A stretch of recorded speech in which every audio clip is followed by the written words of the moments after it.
Здравствуйте, меня зовут Нурлана Нурсезим.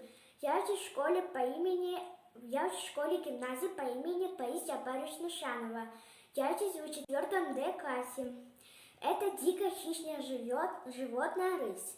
Оно очень похоже на кошку, но когда внимательно на него посмотришь, что он оказывается рысем. Рыси живут в логове. Логово построено из сломанных деревьев и низких дуплов. В логове рыси растят своих детенышей и еще отдыхают и спят. Благодаря своим вот этим вот кистям сверху ушей они очень хорошо слышат, еще очень хорошо чуют. Даже если они даже отдыхают в логове, то они все слышат, что происходит в окружающем.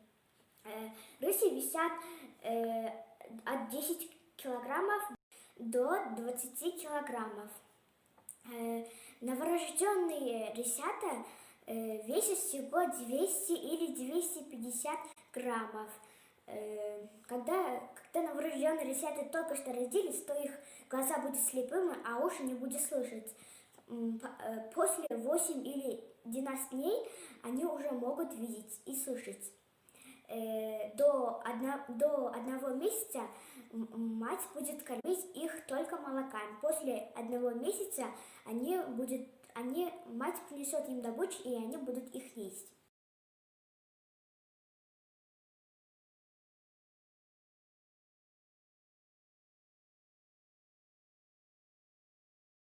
Я прочитала сказку «Потерянный узор». Эта сказка мне очень понравилась. В этом сказке есть бабочка Махаон и еще есть цветочная фея.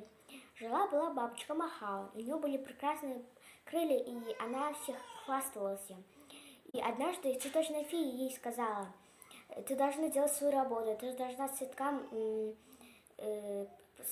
посыпать пыльца. А бабочка Махаон не послушался и сказала: что же может быть лучше, чем мои прекрасные крылья? Тогда цветочная фея хотела проучить бабочку и произносила заклинание. Как вдруг у бабочки в одном крыле узоры потерялись, и бабочка просила, чтобы она их вернула. И цветочная фея ей ответила: ты должна найти 7 вещей, которые так и твои. И тогда цветочная фея ответила: ты должна найти 7 вещей, которые как и твои крылья. Если сложишь пополам, то будет в одинаковой форме. И бабочка пошла в поисках. И она сперва нашла солнцу. Да, я нашла. Если солнце сложишь пополам, то будет одинаковая форма. Первое, она нашла солнцу. Второе, она нашла лист, в котором, если сложишь пополам, то будет в одинаковой форме. Третье, она нашла человека, который сложишь пополам, будет одинаковой формы. Четвертое, она нашла одеяло. Пятое, она нашла дудочку. Шестое, и она нашла сову. И самое последнее, и она нашла самолет.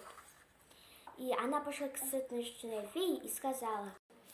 И цветочная фея обратно вернула крылья у бабочки, и она пообещала, что будет делать свои дела.